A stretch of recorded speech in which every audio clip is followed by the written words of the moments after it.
Dear godparents, whom play a role in the ceremony. Kaya, mahiling tadigdi, mga katiwala, mga kalakbayasin, kaubinisan, ang kahalagahan kan bunyag, lalong-lalo na ang responsibilidad kan mga magurang. So, siring sa nabanggit ko kasubago, baptism is a family affair.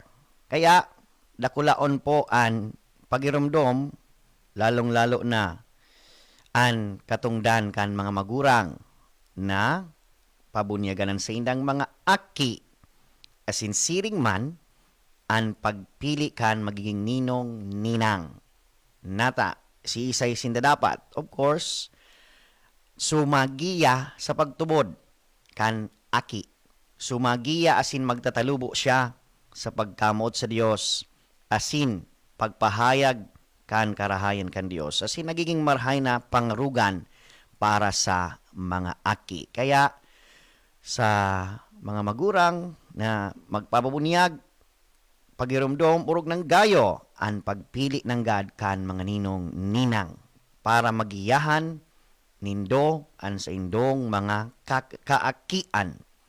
Kaya ang pangapuda na ini na bilang mga magurang, siring man mga ninong ninang, dakulaon po an sa tuya na magiging pribilehiyo, pangduwa, unra, ninulita na pili.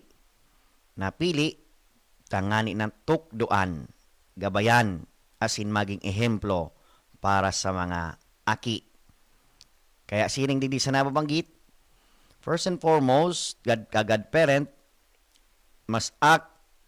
they are to act as a source of prayer, an example for the child being baptized. Secondly, they are expected to assist in the formation of the child's faith throughout their life, and if needed, are available to raise the child in the faith if the parents cannot.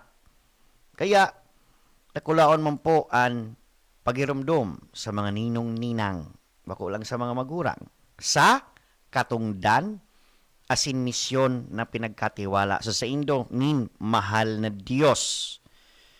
The faith of the godparents is an extremely important factor in fulfilling the baptismal promise of being raised in the Catholic faith. Kaya, magayon na magirumduman ta ini na katungdan ta. So, pira na po ang mga ninong, pira ng mga inaanak nindo sa pagbunyag. Kung magayon, na padagos nyato sindang inaantabayan sa satuyang pagtubod. Asin, mahiling tananggad na ang sa indong mga namumuta na inaanak, nagtatalubo sigon sa pagbuot asin katukduan nin mahal na Dios.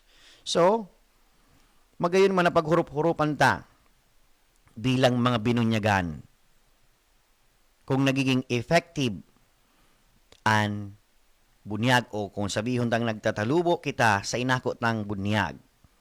Primero, pinapagirumdum sa to, this is public profession of faith.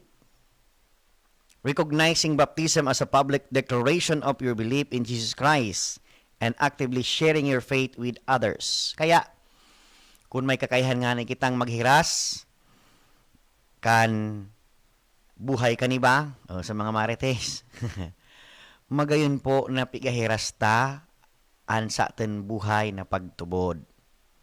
We also inspire others of our personal encounter with God.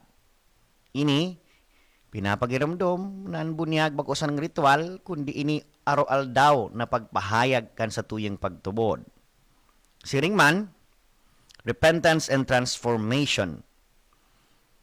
Continuously striving to turn away from sin and live a life aligned with Christian values, seeing baptism as a starting point for personal growth. So, kaya bilang mga aki kan Diyos, bilang binunyagan sa Diyos Ama, Diyos Aki, sa Diyos Espiritu Santo, kinakaipuhan ta ang padagos na pag maigot na magsunod sa iya, asin magtalikod sa pagkakasala.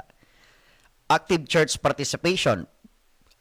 Magayon na hapoton ta sa sodyang sadiri. How am I participating in the church? How am I also serving God in the church? So, regularly attending church services, participating in community activities, and seeking opportunities to serve others within your church community. For example, magayon na bilang binunyag kay Kristo, mga kinin Diyos, we visit our brothers and sisters who are sick. Tawan ta ang mga daing-dai. Lalong-lalo na sa mga harani sa palibot niya to.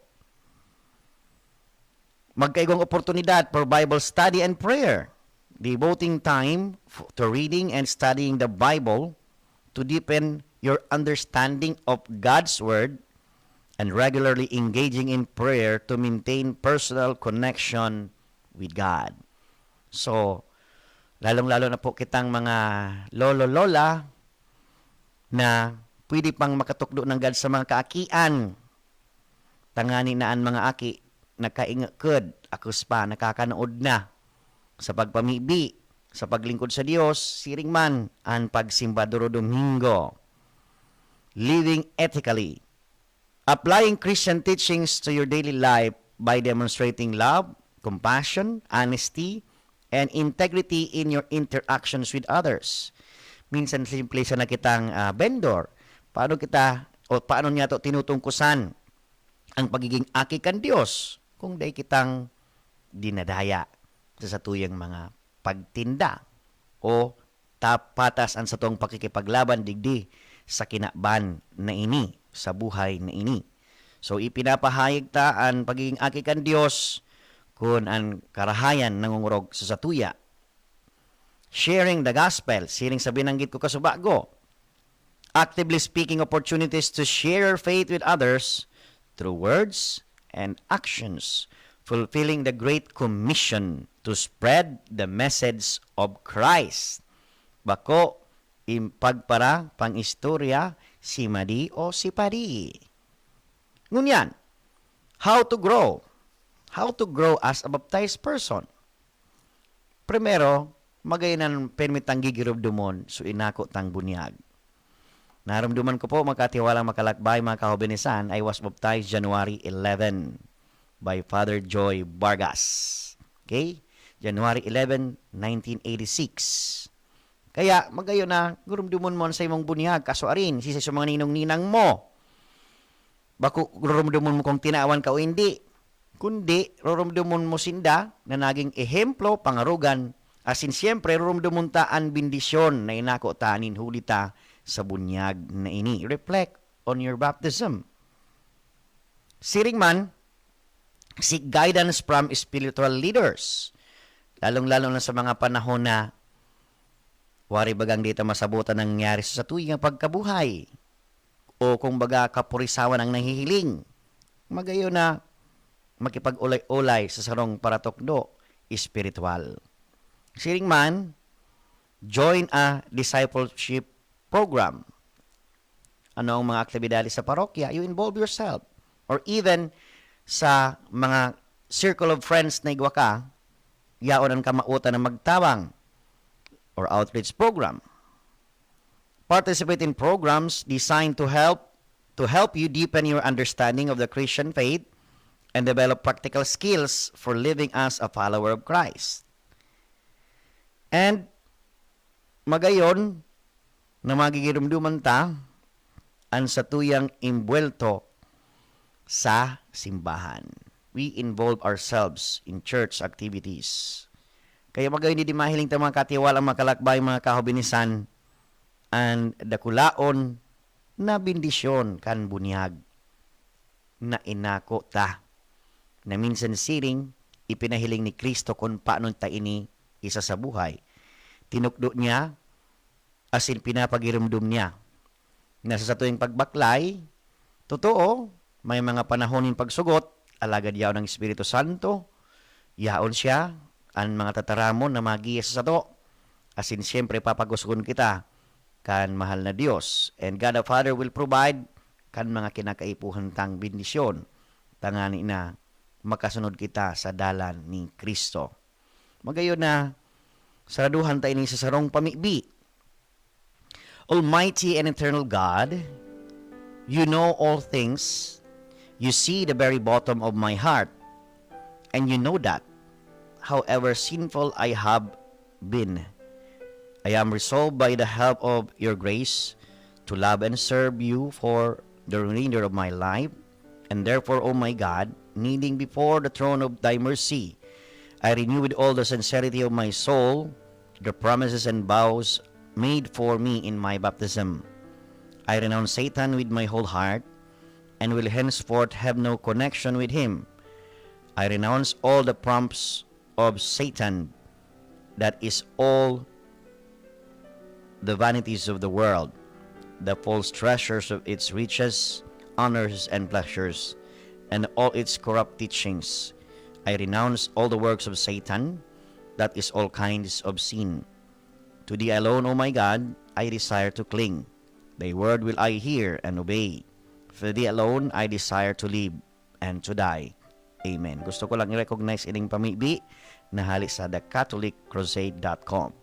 So mga katiwala, mga kalakbay, mga kahubinisan, lugod nagkanod kita sa ngunyan sa biyaya nin bunyag na inako ni Kristo para sa to na kita mismo nagkaigaw kaining kahirasan, isiring man naging oportunidad para sa to nagirumdumon ang sa tong bunyag asin an pagiging aki nin Dios.